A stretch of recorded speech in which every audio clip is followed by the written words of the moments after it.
you can only watch it for the first time once. It'll be interesting to see what we catch and what we don't. This is our only first time. We know that it's a serialized show. Have you ever played the video game Mass Effect? Okay, Tolkien, chill Putting out. some little breadcrumbs. Jean Prade Chuckle Nugget. This is where Babylon Question. 5 is becoming Babylon 5. We have the most incredible community out there. Feels like we're going to continue to go down this rabbit hole. I was right. Just trying to put the pieces together. I was right. I'm the king, baby. What? Are you kidding me? Here I go back to Doom, as I often We're do. officially into it, Jeff. 100% so good. It was so completely accurate. That was great. I love that. Definitive ranking. I can keep watching the show. I love it so much. The year is 2026. The name of the podcast, Babylon 5, for the second time. Welcome to Babylon 5 for the second time. Never, ever was this a Star Trek podcast. Not at any point in history, because Brent, you and I used to be Star Trek podcasters. Used to be. Then we watched Babylon 5 for the first time, and then everything changed. And we're here now watching Babylon 5 for the second time. And do you know why we're watching Babylon 5 for the second time? Why, Jeff? Why are we? Because Babylon 5 is the only show that you get to watch for the first time twice. But you know what we're also doing, though? What? We're searching for those sci-fi messages that JMS hid within, or maybe just ones that you and I pull out. Mm-hmm. That's also fair game. Because that's something that sci-fi does better than any other genre out there, is give us messages. It does things like it holds up a mirror to society, which, good Lord, we could have that. It gives us hope that things can be better in the future, or maybe it just tells us how to be better human beings to one another. Now, all that being said, this is Jeff and mine's second time through this show. We had a whole first time that we had no idea what was happening. Like, legit, Jeff and I were in a bubble. We somehow stayed unspoiled, and we made it through. That's not the case this time.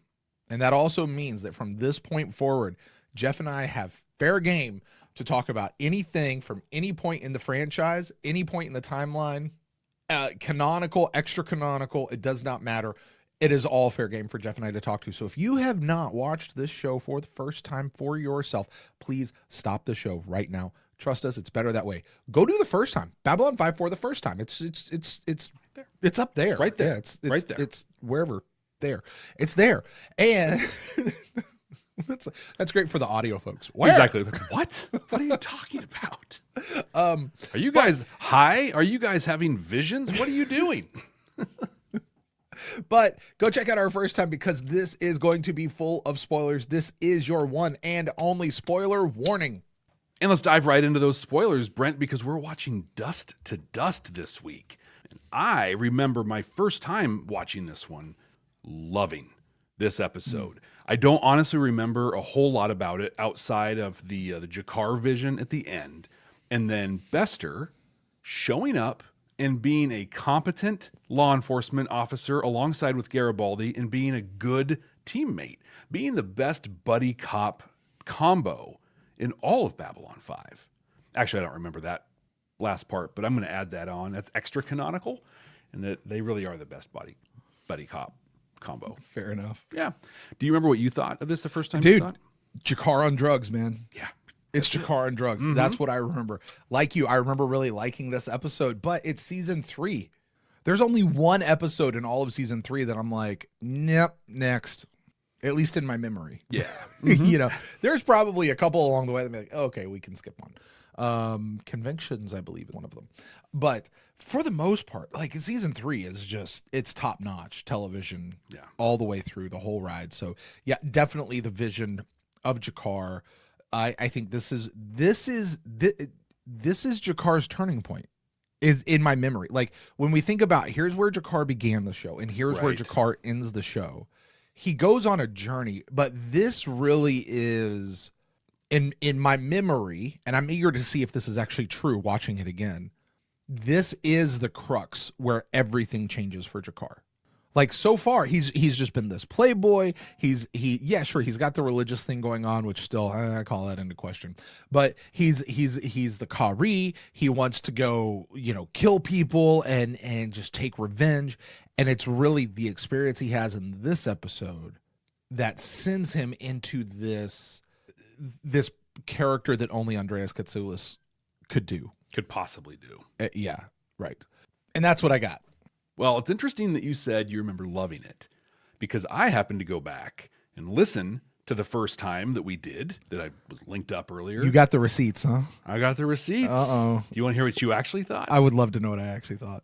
I don't know. Do I want to? Here's your quote. Okay. Or not really a quote, I'd summarize, but outside of Jakar's vision, does this episode even have any real point?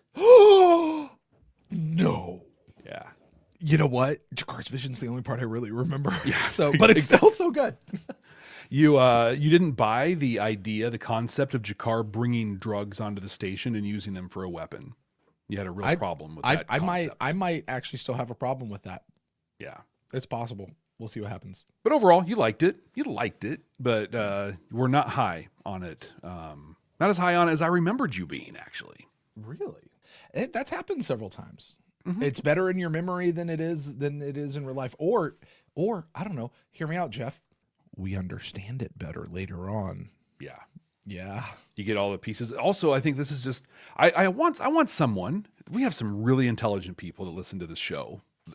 Anyone listening to it that's not us is a lot more intelligent than but some really smart people. It would be interesting to kind of do a comparison, because we talk about that concept of groupthink quite a bit, where people just kind of have their own idea and then it comes together and then everyone has the same idea.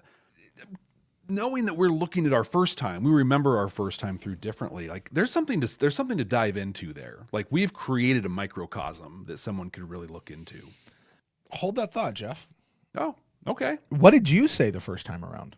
Well, I was really big on Bester in this episode. Of course you were. Of course you were. Oh, I planted my flag, and I planted it hard in this one. I said Bester was right. Bester was justified, and he was actively bullied by the crew of Babylon 5. Do you want to get him or should I, folks? Hey, we'll see what happens, right? We'll see what happens. Right. I've already admitted, like in the last, when the Underground Railroad one, where it's like, that was not good. But I did love this episode. I loved Jakar hitting rock bottom. I loved the Bester stuff in it. I was really, really into this one. More so than I remember being, actually. Okay. All right. That's kind of interesting. We both had some theories about Jakar in this one, shockingly. You thought that he was going to be the direct catalyst to Londo's redemption, even though Londo is still irredeemable. Was I right about that? Is Jakar the direct catalyst for Londo's redemption? Knowing what we know now. I want to say yes, but I don't know that he could have done it without the influence of Veer. Okay. Because 100%, like that moment when Jakar is locked up on Centauri Prime and it's just the two of them in that cell, I think that was a moment, right, that really tipped it. But I don't know that Londo would have been able to accept that catalyst had it not been for Veer. Yeah. Still the catalyst, though, right? Well, it was that. It was also him finding out that Rifa and Morden were directly responsible for Adira's death. Mm-hmm. Oh, yeah.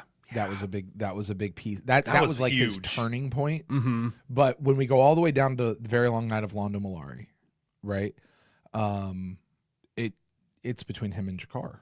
Yeah. Ultimately. I think maybe I was right. We're going to count it. Mine was pretty good too. I said this vision is going to light a religious fire in Jakar, and we're going to be hearing a lot about this moving forward.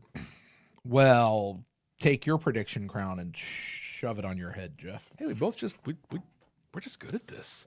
Yeah. Dust your shoulders off there, pal. Let's not talk about all those times. Let's talk about the 4 times we were dead on. Right. Soulmates. Let's talk about soulmates when we got that one.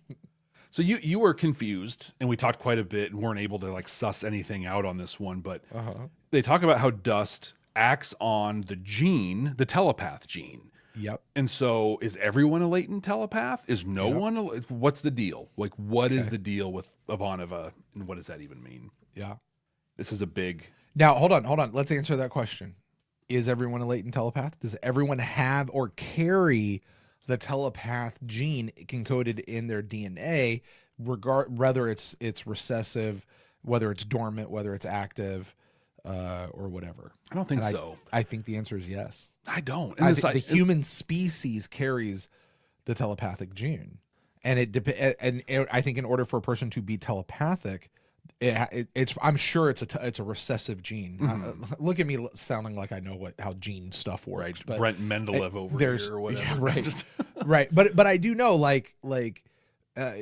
certain genes are recessive, and it requires that from both parents to come forward in a child that the telepath gene it could potentially exist in everybody. What I know Now, that may not mean them may not make them a latent telepath, but they all might possibly have the telepathic gene. What I know from the Psychor trilogy, from the books, is there is a test that they can do that measures if you are or are not a telepath. And so my take on that is absolutely it's in the genetic code. Has it promulgated the human race yet? Probably not. Okay, fair enough. But I don't know. Also, there's telepaths that don't, like they take the test and they don't show as it's not 100%. Sure. This is the episode where we find out Talia was dissected. We're going to debate that on this one. So I maintain, yeah, you and I were in two different spots on this, right? No, we were. No. Your thought was, well, so me, I was just like, oh my gosh, that's crazy. I can't believe that. You said Andrea Thompson must have pissed somebody off and they are slamming the door shut on her ever coming back. Okay. Yeah, we were all in that they actually dissected her. Really? Okay, I must have had a thing later where because I maintain she was not dissected. This is just what Bester was saying to elicit the emotional response because if I remember right, he's got telepaths in the room. He's got Minbari telepaths in the room helping to suppress that. And if he could elicit enough of an emotional response, it would cut through that and allow him to read. And I maintain that that's why he was doing it. Other people say that he really was. And I know when I asked JMS on social media which one it was, his answer was yes. Is that the only reason that he said that, even though it's not live? Because I think Talia's still out there somewhere. We talked at length about Psychor and who they actually cared about. This is where we start to get into Bester's kind of master plan of things. He specifically says, we care about the people of Earth, but we agreed that by people of Earth, he meant the telepaths of Earth and all of that, kind of the master race stuff. Right. We dove in pretty deeply, and especially in our messages conversation, but throughout. Ivanova is willing to sacrifice her entire career to stop Bester. Something comes up. I don't remember how this happens, but she's going to do the whole thing. Sheridan tells her the quote is that we have to fight them and not become them. Yeah. And so we did really had a great conversation about that. Veer shows up here from from Minbari, and he's wearing a coat that you desperately want a version of. So if anybody out there, cosplay person, can make that coat for Brent, he'd be very appreciative. Very. We took some time breaking down Jakar's vision, trying to figure out what was the drug and what was Kosh. Okay. And what we decided was that basically he followed the same path that Sheridan did in All Alone in the Night. Like took him through a number of experiences to kind of prep him and then took him to the point and decided it was pretty much all Kosh. And the last one I've got here was, so Jakar gets sentenced in this one. Okay. I said, he better be in prison till at least episode 13 or more on this. He needs to serve some real time. You were furious about the sentence that he got. You're yeah? That's it? That's all? Come on. This is ridiculous. And I'm curious if in your scouring of the internet, when you found every single thing that Joe Michael Straczynski has ever said about this episode, did he say anything about the sentencing for Jakar? And what other cool things did he say? Honestly, I didn't find anything that he said about the sentencing. It's ridiculous. And I did an exhaustive research looking for just that one specific question. Absolutely. It's the big question of the whole episode. It really is. But he did say a few other things. A couple things I'm going to say for the episode itself. But talked a lot about Kosh. There's a lot of conversations. And most of these, just so you know, most of the stuff that I found was him answering other people's questions. It wasn't just necessarily him volunteering information. Mm-hmm. So it's all going to be couched in these questions. And some of this I think will be fun to talk about in light of future knowledge. Okay. All right. So regarding Kosh, he says that we will see him outside of his suit. Actually, I loved his teaser he was putting out here for this episode. We'll see Kosh outside of his suit again in Dust to Dust, but in a somewhat unconventional fashion. Okay. Uh-huh. So this is the episode where he appears to Jakar as his father and then as Jaquan. Mm-hmm. Yeah. Right? I think that's the sequence that happens. Yeah, but it's all Kosh the whole time, right? Yeah. So yeah, we do that. There was a fun little thing that happened in this episode. They changed the ending music. Really? The end credits, yeah. Okay. And the thing is there was a whole lot of people who's like, oh yeah, you guys noticed. So here's the thing. We were supposed to change it in the first episode of the season, but we forgot. Oops. And we didn't catch it until this episode. Oh, wow. So hey, that makes sense because the ending music has been the season 1 ending credit. The credits obviously are reflective, but yeah. Yeah. Which let me amend that. They did change it. It's not that they had changed it and they were waiting. They, Christopher Frank, he did the he rescores the intro every time. He meant to have him rescore the ending titles as well. And just didn't. And he forgot to have him do it. So he had to have him do it real quick and they got it in. It's weird what happens when you are the center point of 100% of everything that happens on a production. Yeah. And why a wise person with lots of experience would be like, yeah, we shouldn't do that. That's a bad idea. Yeah, that's why I think he has said multiple times, never again.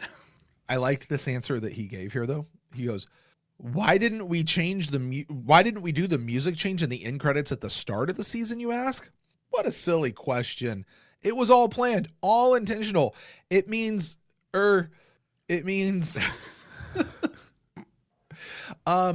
do not look behind the curtain over here. Don't. Right. Yeah. Right. So you know how JMS has types of episodes that he puts out? Like he has like Wham episodes, right? This one he calls this one what he calls a pretty box episode. Pretty box. Okay. It's a pretty box episode. Have you ever heard him talk about this before? I haven't actually. I hadn't. Here we go. In these types of episodes, this is where he says, I set down the pretty box that is in front of you and you think you know exactly what it is. You know what the episode is. But then something else entirely jumps out of it into your face. Okay, so it's a pretty box. It's actually a Jack in the Box that is terrifying. Pretty much. And there's more coming here and there's more coming there. And he really likes pretty boxes. He likes those sorts of episodes, which works for a Twilight Zone type guy. Yeah, and works for a guy who started another series where just as it was getting good, we found out there was a pretty box that like a lot of stuff centered around, and now we'll never know. Is that Jeremiah? Crusade. Oh yeah, that one too. Oh. Yeah. He did say, and Jeff, we are. I don't have the clip. I don't have it slowed down. I don't have to do it. So we'll just have to watch it here. And maybe we do something special with it later, but let's watch for it here. He did say this. There's something to notice when you watch Dust to Dust again.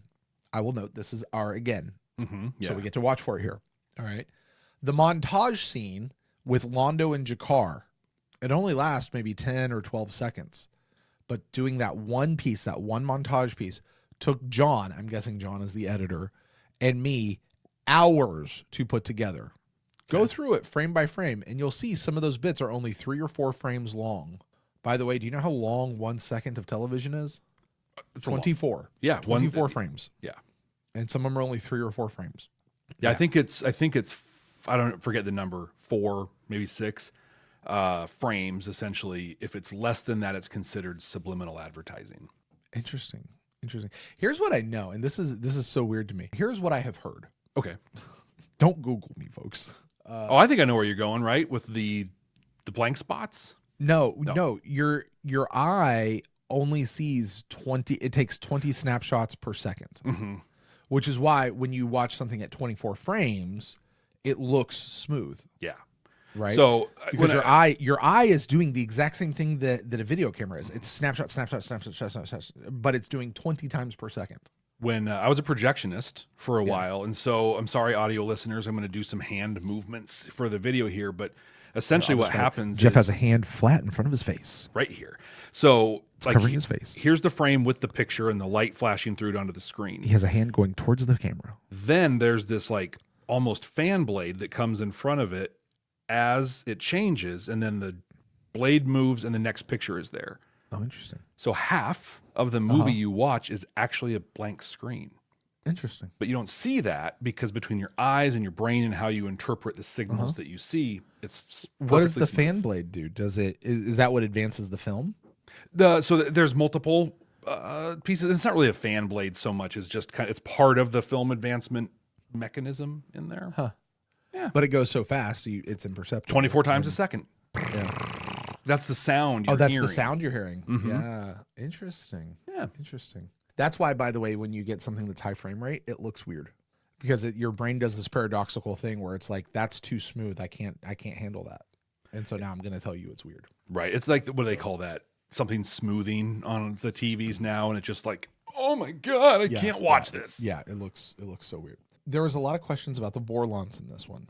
Yeah. I am not going to read through them all because we would be here all night long, but I do want to say this. He said this regarding the Vorlons.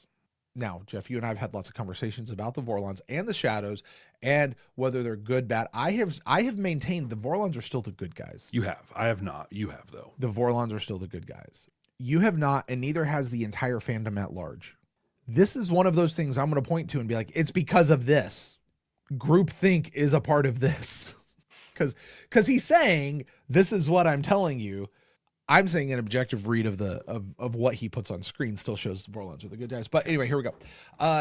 He says this: a person can be sincere and manipulative at the same time, as in Kosh's case.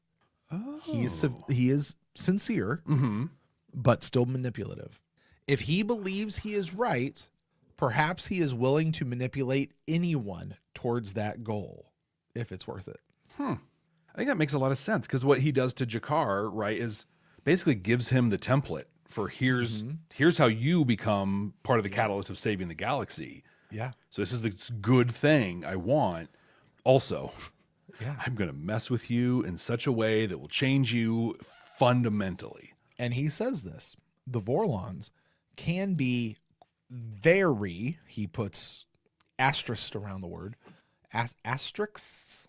Astricize, whatever. He put asterisks around the word very. The Vorlons can be very, I love this word, invasive when they want to be, if it suits their purposes. Thus, telepaths. And what we see in today's episode with Jakar. Right? And Very Deathwalker. invasive. And so many things that we've seen him just, I'm doing this. Right. But see, I would say not Deathwalker. Deathwalker was they did it. Invasive. He goes into Jakar's mind here. They go into the human genome and the genome of all the races out there to do some stuff. Now that's some shady stuff. Well, I don't know that it's shady on the part of Jakar. Or even the telepath gene. Hey, here's this really bad thing that's coming to get you. Let me give you something that is at your base level code that will help you fight it. That's not a bad thing in my book. If I go into the woods, Yeah. right, and I do some psilocybin or some MDMA or something, and I'm having this great time, and someone shows up, and they're like, Jeff, the answer to the universe and everything else is this and this and this, and they happen to be right, that's what I did that stuff for in the first place. Saying. Yeah. Just saying. I could see that. Just saying. But he says there's no Vorlon prime directive. It's manipulation, whether it's large or it's small. All right. Yeah. Now, I will concede that JMS is very much building in that the Vorlons are not good. That manipulation is bad and wrong, and that their reason for doing this is to manipulate things for their own ends. And that makes them, if not evil, it does make them not right. Yeah. It makes them not good, right? They lose the good category when they do that. I will concede that is what JMS is trying to say. I reserve my right to change his opinion as our second watch continues to unfold. That's fair. That's fair. But as I sit right now, I look at the way that the Vorlons did it, and I look at the way that the Shadows did it, and I think the Vorlons way is the better way, and I think it is the way of helping civilizations go forward, not just leaving them to their own ends, but actually helping them move forward. It is through this way. I'm going to invite you and our listeners to listen to a Rush song from their There's a shock, right? Yeah, go to the album Hemispheres, and there's a song called Cygnus X1 Book 2. I think it's about 18 minutes long, and it is brilliant. But it basically tells the story of an early civilization, and like first they worship just this god and everything's this, and then they worship just this god and everything is this. But then they find the god of balance and realize you need both. So I think they're both awful because you can't have all of just one or the other. But listen to that song through the lens of the Vorlon and the Shadows. I do want to bring up what our friend Ben, who says in the council chambers, who is joining us live. Our council chambers are always invited to join us for our live recordings, and Ben is one of those folks. He says, I'll say it again. Kosh is mostly a good guy, but Kosh does not equal all Vorlons. Yeah. And I will also concede that. My 98% of my experience of Vorlons, and when I think of Vorlons, I do think of Kosh. Yeah. 1, not Kosh 2. Right. Like Kosh 2's bad news. Like there's some good stuff or okay stuff he does, but wow, most of it is. But he just goes, well, again, when one of them dies, and we don't know exactly how all the Vorlon are connected and smushed and all that kind of stuff. Like we don't understand. So when one of them is killed, what does that mean and do to the rest of them? But one of them died and they went ape shit. Oh yeah, they went nuts. Yeah. And that's what we're seeing is the response to one of their people, and they're just going, enough of this stuff. I don't know that gives us a really good picture of who the Vorlons are when they're at their best. Because I would not say the Vorlons were at their best at that point. I think it's fair to say we never see the Vorlons at their best. Or do we? And this is the best that they are. Yeah, that's a good point. All right, Jeff, there was a lot of other stuff that he had here. A lot of it was little minuscule things that have to do with the episode itself or things that have to do with future episodes that don't really apply to our conversation here. I do have a couple things I do want to talk about during the episode, but that's going to wrap us up. So why don't we go watch the episode? Let's do it right now. For those of you who are joining us, welcome, especially if this is your first episode, because every episode is someone's first. Also, Brent, did you know that every episode is also someone's favorite? I did know that. Yeah, and there's some episodes that should not be. It's okay if this one is, though. We'll get to the other ones here down the line. But what we're going to do, I want to make sure you know exactly what's going to happen from here. If you are watching us on YouTube, Brent and I are going to pull the video up right here. You're going to see it. You're going to watch it along with us. We're going to comment as things are happening, kind of like a reaction video. If it's on YouTube that you're watching us, it will be edited up, compressed. You won't see the whole episode itself. You just get the meaningful conversation and things like that. If you want the unedited version with maybe comments that don't make it or things like that, we post those and we post them ahead of the release at our Patreon page, patreon.com/badnerds.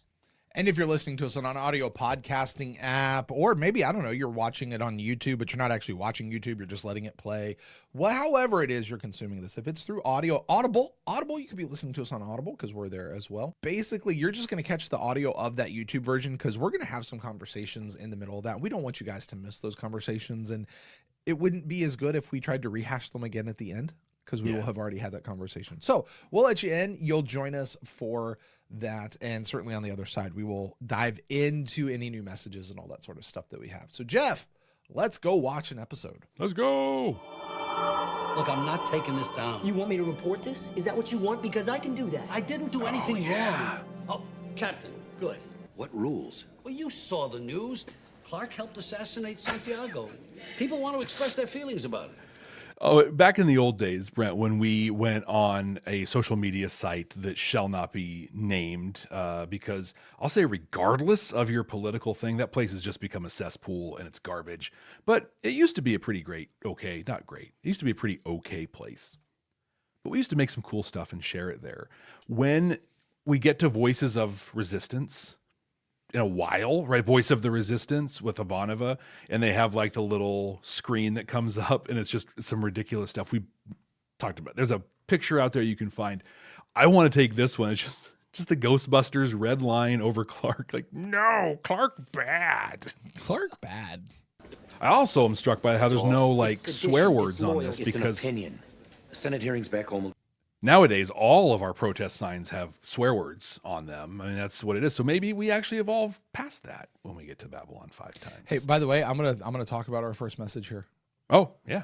The man goes, "It's sedition," and he goes, "It's an opinion." Yeah. An opinion is not sedition. Right. We need to know what sedition really is. Sedition is not disagreeing with the one who is in charge, or saying that you don't like the one who is in charge, or making fun of one who is in charge, or any of those things. That is not sedition. And that includes, by the way, people who are actually inside the government itself and a part of the government. It is an opinion, or it's a joke, or whatever. It is, opinions are not sedition. I would go so far as to say that is the ability to disagree and make jokes and do whatever is a foundational piece of why the United States was founded. Yeah. And if you have questions about that, just ask King George about that. Yeah. Yeah. And why that is, which, by the way, we took a big chunk of how our thing is done, not only from the Greeks and the Romans, but also even from the Native Americans. And so this is something that has, and we have, I would like to say this idea has propagated throughout much of the world. Mm-hmm. That free speech is this is thing, great. Right? Yeah. I'd much rather somebody say the thing than do the thing most of the time. Right. Well, you know, literally Eminem's entire defense for all the crap that he says is he's like, I'm not doing it. He has a whole song where he's like, if I did the stuff I said, that'd be crazy. Yeah. I'm just saying it. Anyway, let's get back to this. Decide if it's true or not. It's an attack on the presidency. The Ministry of Peace Isn't here.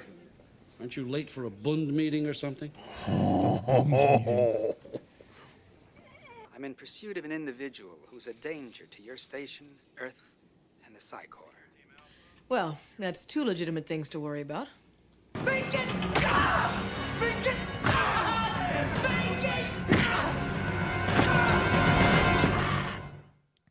Question. The Babylon Project was... Would you call that happening on the station a danger to the people and the station? Yes. Oh, so Bester's right. I can't help but notice the turning of the face versus the not turning of the face anymore. Right? That was really good insight. Look, why'd Veer turn his face? Have these changed? No. The people who are turning their face? We talked, I don't remember what we decided, what we talked about, but we did dive in. No, I feel like some of those are like some of those people that did not turn their face earlier have now turned their face, and vice versa. We need to do a thing, Jeff.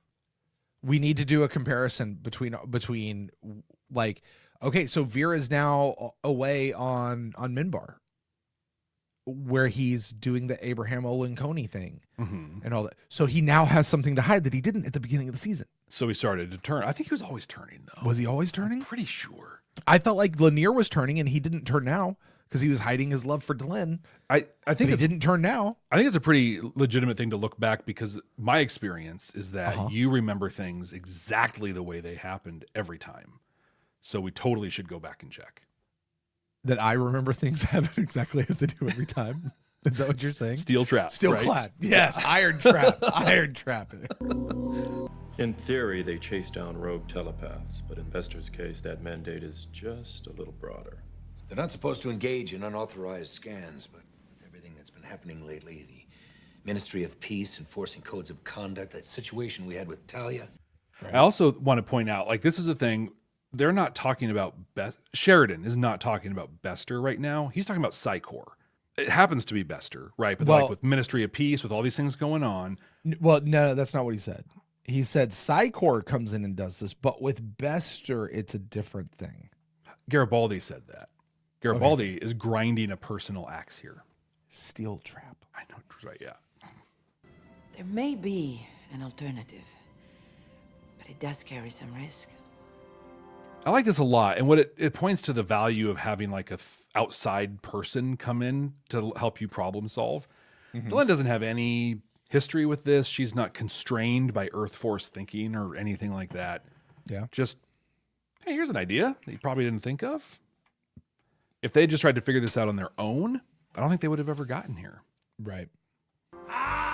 Which is a good point. I'm sorry, pause that.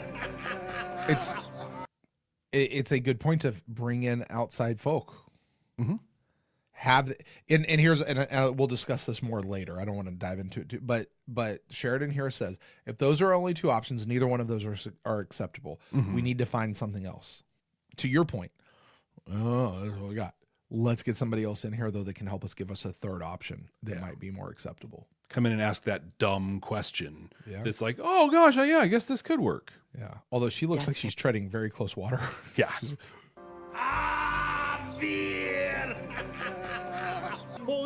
I do quite love this jacket. Really? Oh, this cosplay. It's a Minbari ceremonial coat of This is my cosplay when I go to some nerd convention. Be such a deep cut. It'd be great. Nobody would know it. Very nice. Wear it when you're there, not here. You're a Centauri, remember? I could wear it to a Come on, Star I Trek want to hear about convention everything that happened on and your just trip. see who I've catches never it. been to Mimbar. What's it like? It's very cool. We saw how many people caught it when I wore Friendly and a Babylon warm, 5 shirt at except Star for Trek the warrior convention. cast. I Not don't think many. they like foreigners. You know, but the religious cast, very, very friendly. They don't know you. You're kind the way I do. They don't understand. I think it's some kind of a joke. She's monologuing. Stop monologuing. Just do it. Nothing works with you people. Nothing but force. Defense grid, prepare to fire. Fire! That order. Standing by. It's nice that the computer follows his orders. Don't throw your career away on this. What am I supposed to do?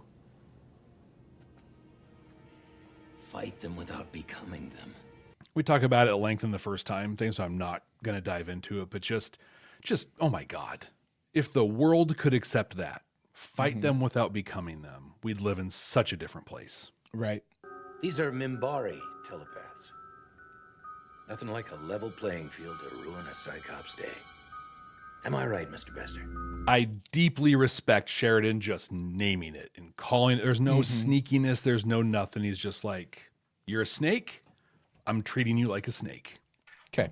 I'm going to put your thing to the challenge here, Jeff. Okay. The last time Sheridan, specifically Sheridan, came face to face with Bester, what happened? That was the Underground Railroad. Yep. And he and Franklin showed up and were aware that the blips did their little mind thing with him. And so he understands that like he's a horrible guy. Right. And he is aware of the image or whatever that Talia put into his mind. Yes.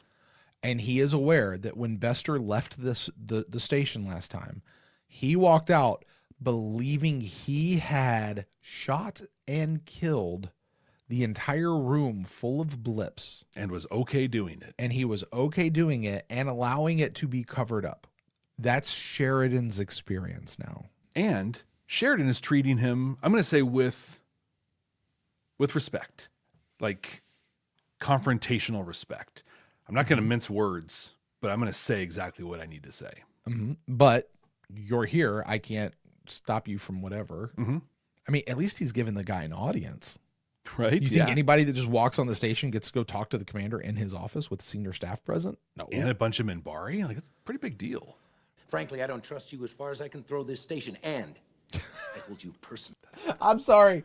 Do you know why that light? That's why the action figure is a thing. Yeah, that tiny little Babylon 5. The tiny little, huge so finger. he can throw it. Yep. That's why the finger. That's why it's here. This is Dust to Dust Sheridan in Earth Force uniform. That's actually not the Earth Force uniform. Remember what happened to the non-homeworld, Vizek. You would not want the same to happen to your own. Wow. Ask Shakar. Dude, he can say that though. No, but he can say that as a threat because they did it. They did it. Mm-hmm. He could be bluffing the entire way. Sometimes I think maybe Londo could use a visit there. I think it would do him good. You know, I think this only feeds into the idea that the Minbari really are the good folk. Like they're supposed to be the good guys out there. Like Veer is all like whatever, and he is just thriving on Minbar. Yeah. Because he's a good person and good people thrive in good situations. I think specifically religious casts, Minbari, are supposed to be that. Because he badmouths the warrior. Well, he calls the warrior caste what they are when he comes on. Question. What is this episode right now?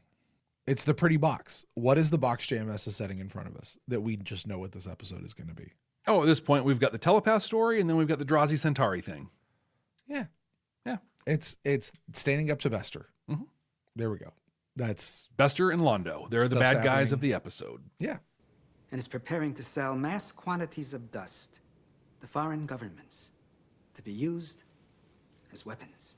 Think about it, Mr. Garibaldi. So at this point, he has no evidence for that. You know anyone here who might have an interest in buying weapons that can't be seen or traced until it's too late? Packet contains more than you hoped for. You can go now, Mr.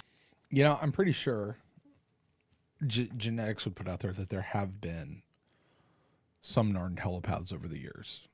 Right. Mm-hmm. Whether they knew that that's what they were or not, or that Narn, like, they would not have been strong, but somebody would have been. You'd had a few. You would have had. They might have been very, very rare, but there would have been a few. Yeah, I think you're right. Just if you're still carrying the gene. I want to play a little fantasy casting with you right now. Ooh. So I like this game. We can take two characters, two special guest stars within Babylon 5, this guy, Lindstrom, and anyone else that's been a guest star, and swap them. Who would you swap him with? Is there a correct answer to this question, There is. Jeff? Yeah, there is. Okay. Is it Stoner? Although that'd be kind of just the Stoner. Is it the Bull guy from Night Court? Bull from Night Court? Nope. Who is it? Bryan Cranston. Oh. Right? Just, I mean, you could substitute anybody for Bryan Cranston and that's going to win. Right. So, but yeah, I mean, at this point we had no idea, but it'd be like, then it'd totally be the pre-Breaking Bad. Dylan says McGrath. Oh yeah. Dude, we know what happened in McGrath, Jeff. We know what happened. The puppet is sitting in the closet. That's ridiculous. Save McGrath. The product has never been tested on Narns. There's dangers all around us. And whether you like us or not, we may be all that stands between you and the abyss. That is Bester's raison d'etre. Yeah. That is Bester. Like, there is no lie in anything he just said. Agreed. And to your earlier point, Bester is the hero of his own story. Everything he is doing, he thinks is truly the right thing to do. Mm-hmm. And that's his point there.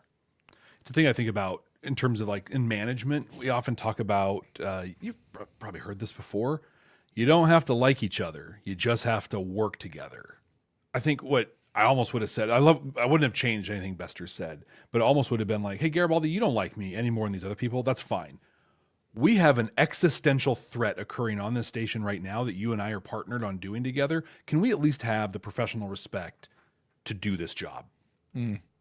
You don't have to like me. We have to work together. Yeah. But he took it a whole level further. Oh, is this the one where, like, he looks at his hand, he starts looking at his hand and stuff? Okay, is he actually going down the hallway here? Or Yeah. is this all in his head? Because he ends up with Londo, so he does move.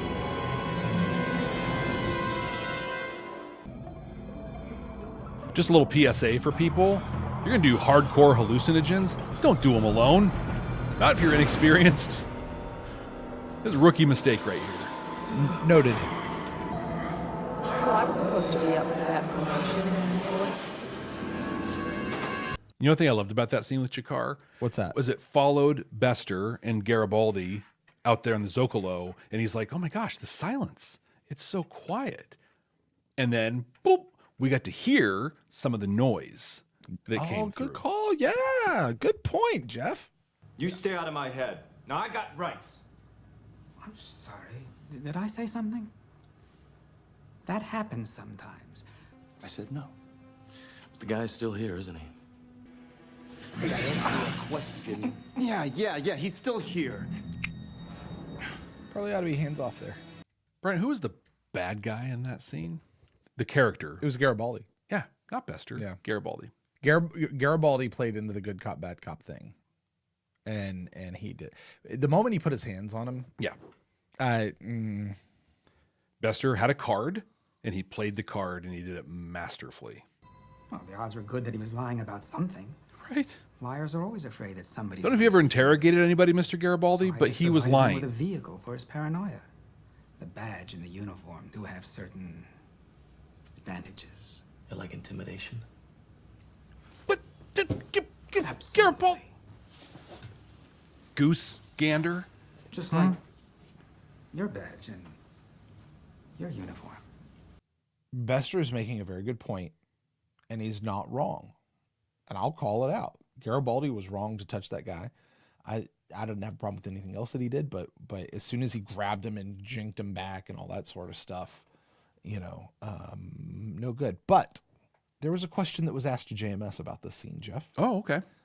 If Garibaldi knew that Bester was drugged, then why did he suspect Bester of reading the smuggler?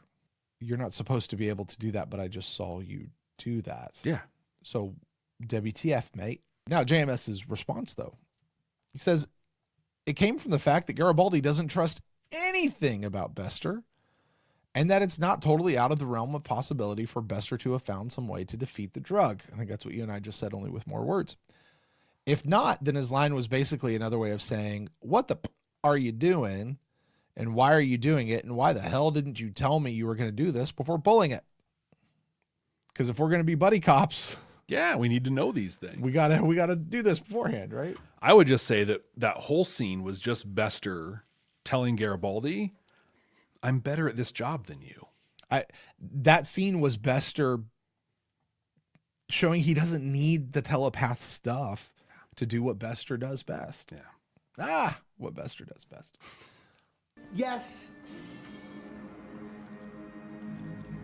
Oh. What did you Darth drop Vader's now, in. VR. The dropping of the glass. Whoa! Right. That's about as good as pain. Just, whoa! Frankly, that whole scene was pretty camp. That was very, like, I was sitting there thinking, for as much accolades as we give Peter and Andreas, that one Not the top for them. If you're not a Babylon 5 fan and you're just tuning in and that's the scene you see, and you see the makeup and you see the hair and you see that right there, you're going, nah, I'm out. Yeah. I'm out. I don't know if you saw Veer in his coat when he came on, not a little dude. And for Chikar to be like, I'm just holding him like this. Yeah, that's not the highest point for them. It was the highest point for Veer, though.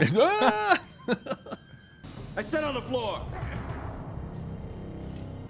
This whole scene reminds me of the Sierra game Police Quest, where like you're hiding behind the bush, waiting to come out and do the arrest with Hoffman, I think is the character. But like you got to come out at the right time, otherwise it all messes up.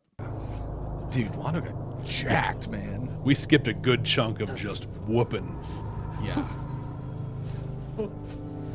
Honestly, Londo needs this ass kicking. He really did. Yeah. I mean, I'm not saying he should have put his hands on him, but Londo kind of deserved it. I love his whimpering too. He's just, oh yeah. When I was in pro wrestling, I worked as a manager for a while, so I worked with the bad guys and stuff, and I learned you can't always win as the bad guy. Like you have to give the crowd, you have to give them a win from time to time, otherwise you just become hated and no one cares anymore. And so I remember one of the things is after a couple shows, I would have the good guys throw me out of the ring. I'd fall, like down to the mat, and then I'd just like pick somebody in the audience and I just look at him and I'd be like, stop looking at her, and cry like and whimper like a little wimp, right. And give them that whole like, oh look, he's an idiot, he could be beaten. It's kind of like what Londo's doing now, where you're just like, yeah, whimper, you little. In other words, the position is really little more than what? A joke? Yes. Yes. And I a remember bad this one, conversation. Yeah. I'm sorry, Londo. Sets so much of a If I would've foundation for the assigned anyone character. else, I would've. What have you done? Only what you asked me to do. You had a problem with Quadrant 37, we took care of it for you. Yes, but you killed 10,000 And nuns. just like that, we were in a clip show. Yep. But it's not a clip show. Why don't you eliminate the entire non-homeworld while you're at it? One thing at a time, Ambassador. Here's the thing. One thing at a time. Londo clearly wasn't serious about that. Right. It was you. No, it wasn't. No. That's like me being like, just give me all 31 flavors. It's your fault I can't decide anything. Neuron by neuron. All of it, Molari. All of it. Very much making up for that campy acting earlier. This is the scene. Yeah, and we need to pay attention to this.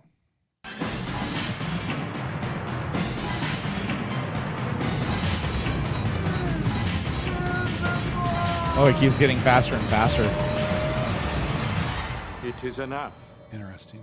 So that I can 100% corroborate that took hours to make happen. Get it right on the beat and everything. And, to find the photo, pull the photo. I am who I have always been. It is Okay, I have a not question. Too late for you. So this is Kosh. Yes. Okay. How does he know that dude's tripping? How does he... Was he walking by in the hall and he saw something going on and is like, dude, I need to intervene there? Is there a sixth sense that somebody's on a trip and you got to go spirit walk them? Like, what's happening? I don't understand why Kosh is suddenly... I can understand why he's pushing himself in. I can understand all of that, but how did he know? Mm-hmm. Why was this the opportunity he chose to take? Like, where's Caution? Why is Caution all this? Because he comes out of left field on this one. Yeah, like you'd never see him coming. My theory is that we got a seed planted that told us earlier when, again, Garibaldi and Bester on the Zocalo, and it's like, oh my gosh, it's so quiet. It would be like seeing with only one eye or working with only one hand or something like that. So you have this constant noise. Kosh basically probably can just like sense the psychic energy happening. And he's like, there's a disturbance in the force. Right. Essentially. And then he's like, oh God, it's G'Kar. Here's my moment. If we are a dying people, then let us die with honor by helping the others as no one else can. This is an interesting conversation to listen to in light of somebody saying, oh, who needs to go away, the Centauri or the Narn? And Kosh going, yes. Like Kosh has already declared, look, these guys just need to go away. They need to be wiped off. But he's like, look, if we're a dying race, let's at least go out with honor. Let's at least do some stuff. It's almost like Kosh is trying to push for the obliteration of the Narn. Yeah. But in a good way. Like, but if you're going to do it, hey, listen, you're going out. Let's go out with good stuff. Yeah. You know, I'm going to have a lot more to say about this particular conversation at the end of the show. So stick with us. But, yeah.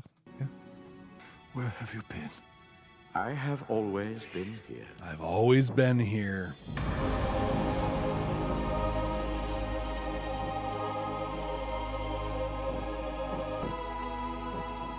Now, all of this is happening in G'Kar's mind in a trip. Yeah. In a telepathic moment. Mm-hmm. Ego death. We need to write this down on our thing. An audio podcast topic of comparing what Jaquan/Kosh said to G'Kar here and how what this did physically changed what he did in the story going forward. Use and purchase of prohibited material. How do you plead? Guilty, Your Honor. G'Kar is very Tilk in this moment. Sure. In my book, that constitutes premeditation. Makes sense. Since there are no outstanding points to be contested, and the plea... G'Kar's like, oh yeah, man, I've been thinking about this for a long time. He has been entered for a period of no less than 60 days. That's really short for what he did. Like, way short. They are seeing the value in your position. It should never be a joke to them, Veer. Never let them think that. I wish in this episode, in the moments when Veer was talking to Delenn and Lanier, and in this conversation here, they dropped hints that he was doing the Abraham Lincoln stuff. It's little things like, no, I have very important work to get to. Oh no, there's some time, just whatever that pointed to it, but yeah. I hope you don't mind the rush to get you off station, Mr. Bester, but the doc says that injection's gonna wear off soon, and, well, you know how it is. I do indeed. Everyone, pay attention to this scene. Notice what Bester says, and notice who is and is not around him when he says it. Because let's take a note. Sheridan is not there. Doesn't look like the Memari are there. They might be back there though. Just watch the whole thing. Yep, watch through the whole thing here. All right. What I'm going to say, just real quick, is like every time I'm like, "Hey, look at this from this," everyone's, no, they said this thing and dusted up. Pay attention. Pay attention. What it's worth, Mr. Garibaldi, I enjoyed working with you. We made a good team. Perhaps we'll do it again sometime. Not a chance. Hey, Bester, above board. Okay. Okay. No one's there. This is Koenig right there. I tried to send to you, but I couldn't get through. Doesn't matter. We'll finish our business here later. You know, Give her a kiss, Walt. I said all along this whole dust idea wasn't going to work. We spent 5 years developing this stuff, tying it into latent genes. And it hasn't produced one telepath of acceptable strength among the normal population. Oh well, at least we got it out of the hands of aliens and back among the humans where it belongs. They made a point of clearing the area before he said that. So I want to be crystal clear when I say this so there's no misunderstandings. Bester is a piece of garbage and a terrible human being. And most of the people on Babylon 5 do not know that to the extent that they treat, like it is not commensurate the way they are treating him with what they have seen. We are fighting to save one another. And some of us must be sacrificed if all are to be saved.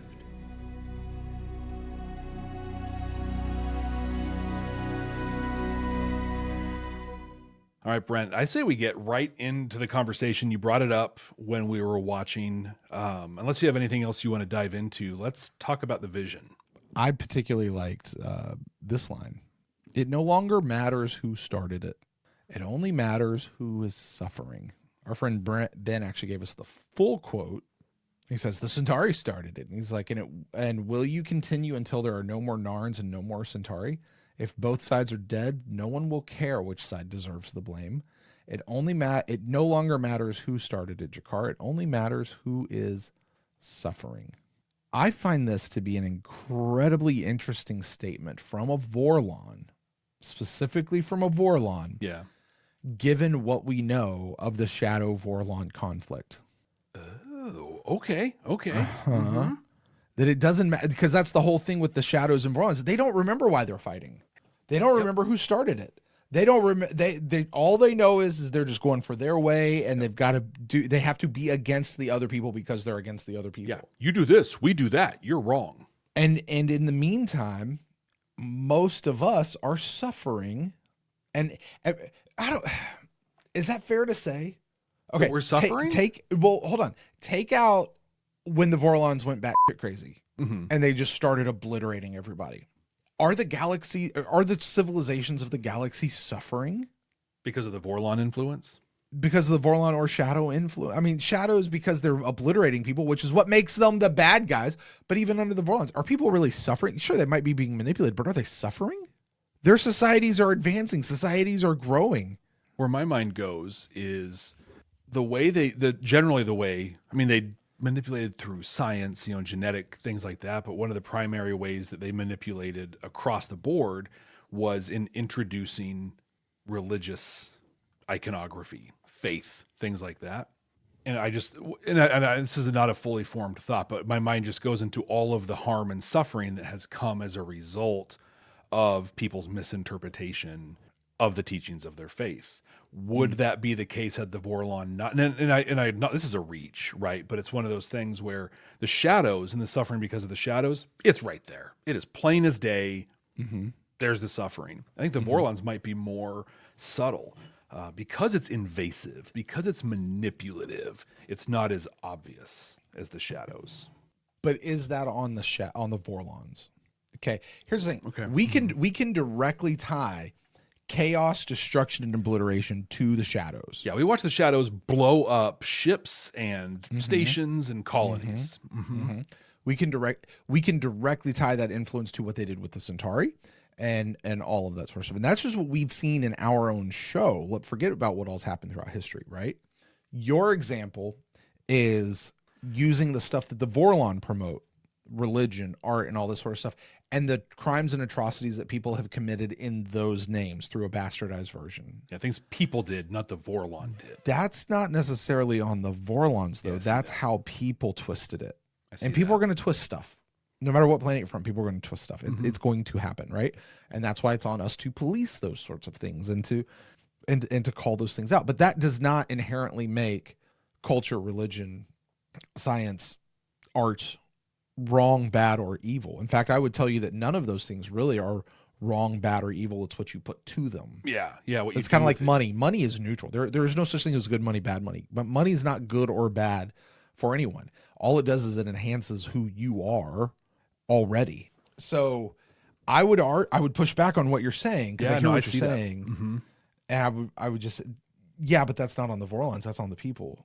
So I think I agree. I absolutely agree. I don't think it's not a question of looking at the shadows and the Vorlon and what they're doing that's causing suffering. If we look back 1,000 years ago, 10,000 years ago, it's their conflict in which people suffer. Entire races were erased. The Narn lost their telepath stuff. Like, awful things happened to the races because of the shadow, what we call the shadow wars that happened, but they were shadow Vorlon wars. It was the conflict, the war, that caused the suffering, not necessarily the individuals.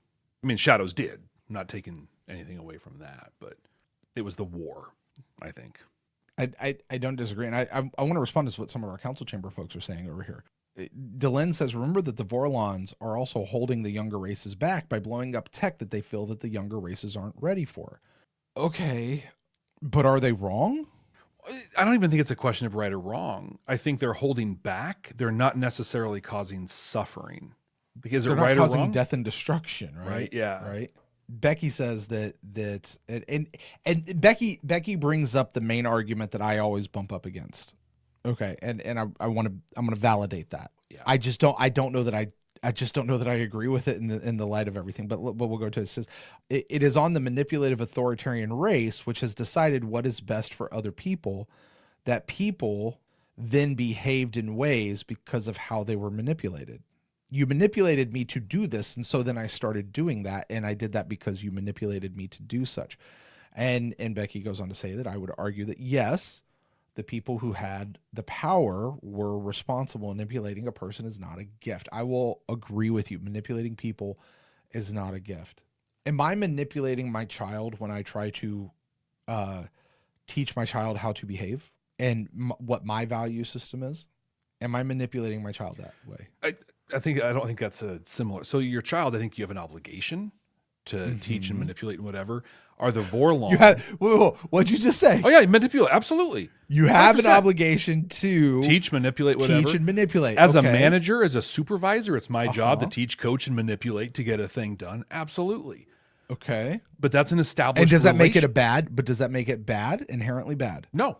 Also, there's an established relationship that forms that. If a parent wasn't doing those things, they're not doing their job. If a supervisor's not doing those things, I think that just for the sake of the conversation, there's the assumption that manipulation equals bad. And I am saying that is not the case. What I'm saying is the difference with the Vorlons is there is no established relationship. There is no obligation. They are not required to teach, to coach, to manipulate, to do those things. Whereas a parent, it is. I don't think they're the same thing. Let me ask you this. You remember that episode of Stargate? Okay, and this, buddy, I'm going to stretch on this one. All right, get ready for just get stretched out. Follow it out. We're doing some stuff. Do you remember the episode Pretense, which was it's the trial of Skara?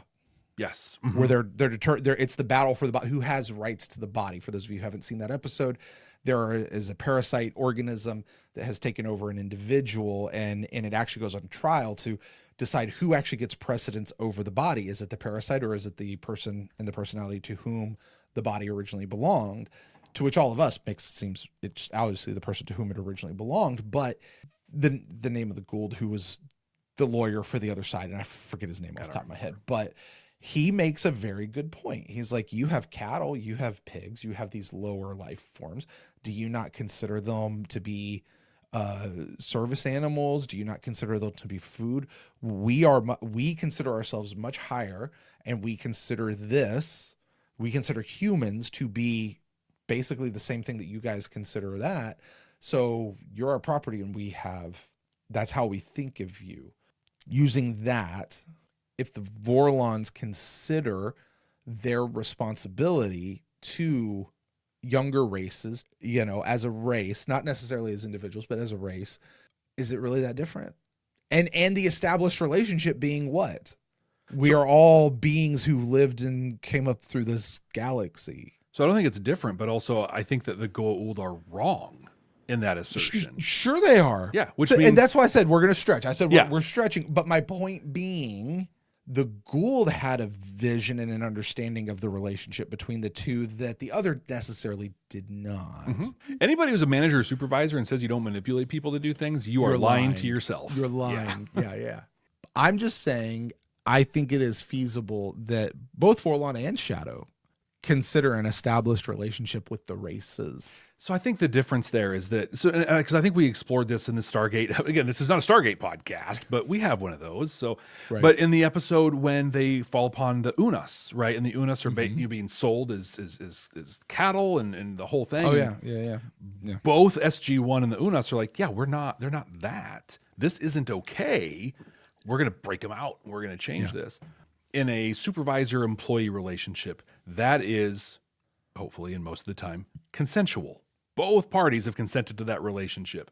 Parent and child, not necessarily consensual, but it's baked in. Like it's how we're literally designed to be. Elder race and younger race, no, that's just a bunch of people sticking their nose in other people's business. Okay. And the Vorlon and Shadows, they're fighting, and if it's all about them, is due solely to the fact of they don't know who they started it. They really don't even know why they're doing it, and people are suffering because of it. And the fact we're saying this now is like, hello. Yeah. To quote John Sheridan, it's like giants playing in our playground. Well, Brent, this episode was very rich with a lot to talk about.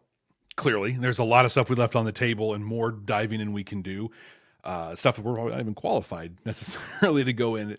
That's a great thing about so many of these Babylon 5 episodes is, there's a lot of deep diving that you can do in difficult conversations. But our time for conversation has ended. And it's time to put our money where our mouth is. Brent, we are creating the completely accurate, 100% objective ranking of all the episodes of the third season of Babylon 5 as we watch it for the second time. This is on you to rank this week. We currently have 5 episodes ranked. This will be our 6th. In 5th place, we have Convictions. 4th is Matters of Honor. Started the season off with that. 3, A Day in the Strife. Number 2, Voices of Authority. And in the top spot currently, we'll see if it stays or not, is Passing Through Gethsemane. Brent, where do you place Dust to Dust? Jeff, you might not like me. Because the dogs keep barking? Yeah. It's getting bigger. Here's the thing. Our number 1 episode is Passing Through Gethsemane. Right now, yeah. Fantastic episode. Not untouchable, though. Very true. I'm going to tell you, this is ostensibly better than Passing Through Gethsemane. This is a better episode than that episode. That episode maintained its place on our first watch much higher for a much longer time than it really had any right to. It's a phenomenal episode in terms of messaging and what it says and where it's going. But as an episode of television, as an executed deal, this is a far better episode. This, and given the ranking, I don't have to look further than that. This is our new number 1 episode on the season. Brent, I don't disagree. In our initial first-time ranking, these two were very close to each other. Dust to Dust landed at number 11. We actually talked about this last week because you had a prediction that it won't rank very high, or it'll be in the bottom half. Well, it's at the bottom of the top half. Passing Through Gethsemane came in at number 9 on our first watch. And to me, that makes a lot of sense because this episode's fantastic, but like many we have watched, so much more nuance and so many more layers because this is our second time viewing. And so with that, Brent, that's Dust to Dust. We're done. Next week, we're watching an episode called Exogenesis. Oh, I know this episode. Yeah. Oh, I remember this episode. We have thoughts on this one, and I'm really excited to dive into this one for a second time. When we watched this the first time, we played a game where we predicted what the episode was going to be about based on the title alone. Do you remember what your prediction was? Oh man. Yes, I do. This episode was, I said bugs. Exoskeleton. Right. You think of bugs. Genesis is the beginning. Okay. So I said there's something in this universe that looks very much like bugs. Oh, okay. Those shadow ships. This is the origin of the shadow ships specifically, is what I said. This was That'd be a good episode. What'd you say? I got on this tear about the first one's recruitment missions with Ivanova and Marcus, and I really thought, Oh yeah, that thing that we really never ever see again, but is supposed to be just happening continually in the background. it gets mentioned again. It comes up. Sure. I think so, at least. But I figured that would be this, right? Like they're out doing a recruitment mission, and in that, the exact mirror of you, I thought we would start learning about the Vorlon and their early involvement with Earth and kind of their development on the galactic stage.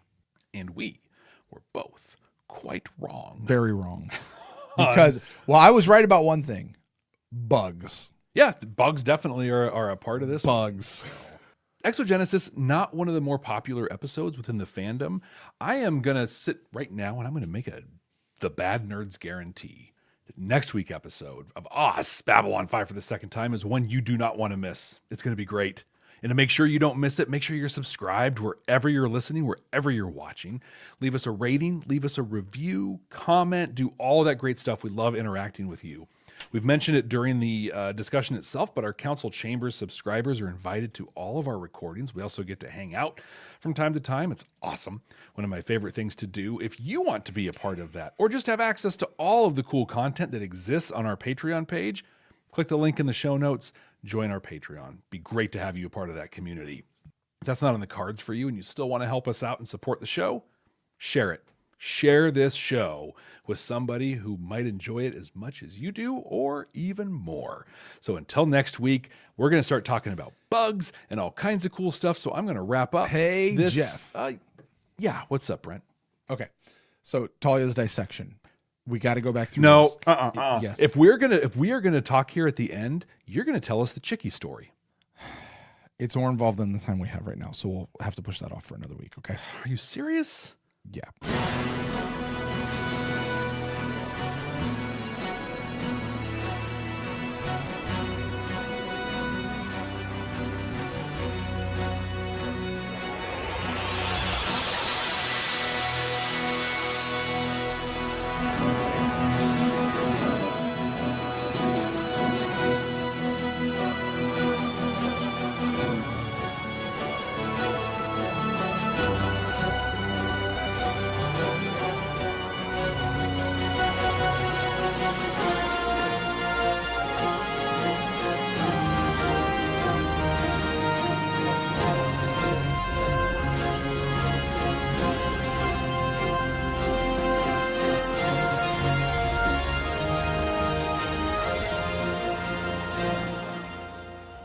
You got to get out of here, my friend. I got to get out of here, man. I will talk to everybody later. It's been fantastic. I'm going to head out as well. I've been here well over 2 hours, and it's been great. But I was like, Jeff, stop pausing the episode. We had a lot to talk about in this one, but you're like, I got a schedule, my guy. Come on. Right. Thank you all so much. It's been too long since we've seen you, and we will... It will not be this long next time. Exactly. And for those of you watching this on YouTube, it's been a week, and you don't know, but just... For context, we almost got way behind on recording on this one. We'll talk to you guys later. See ya.